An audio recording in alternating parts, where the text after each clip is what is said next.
Hi everyone, welcome back to my YouTube channel. I hope you're all doing well. Okay, so in today's video, I've just decided to do a quick tutorial on how we do our lash baths here at Lash by Casey. Okay, so the benefits of a lash bath is just to make sure your lashes are squeaky clean and they're fluffy again, but it also removes all the excess makeup that you didn't take off, and it also removes any dirt and bacteria, which allows your lashes to last a longer time. We recommend you getting a lash bath before your in-for appointment.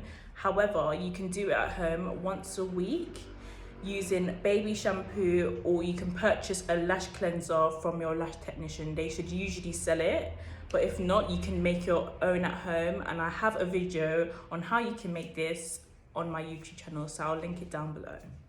So what you will need for your lash bath is just a foam cleanser. So if you're interested in making your own foam cleanser, I actually have a video on my YouTube channel on how to make this. It's super quick and super easy. So if you check that out, I'll link it down below.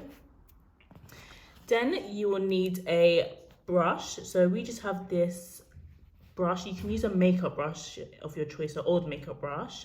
That's just to clean the lashes. It's really good because the brush helps get into all the lashes.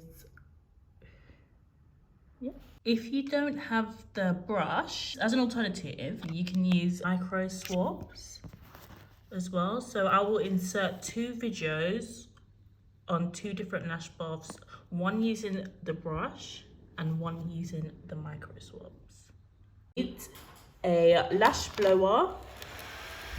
This is just to use after you clean the lashes, so you can help dry the lashes to make it fluffy. Next, you'll need some gel eye pads. So you just stick these under the client's eyes before you do a lash bath, just like how you stick it under your eyes before you carry out the lash extensions procedure. And then you'll need a disposable mascara wand, and you'll need this to brush out the lashes after you give the client the lash bath. So you'll brush the client's lashes after, while you're fanning the client's eyes with the fan.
Okay, so I hope you enjoyed today's video. So if you did, make sure you like, comment and subscribe, and I'll see you in the next one.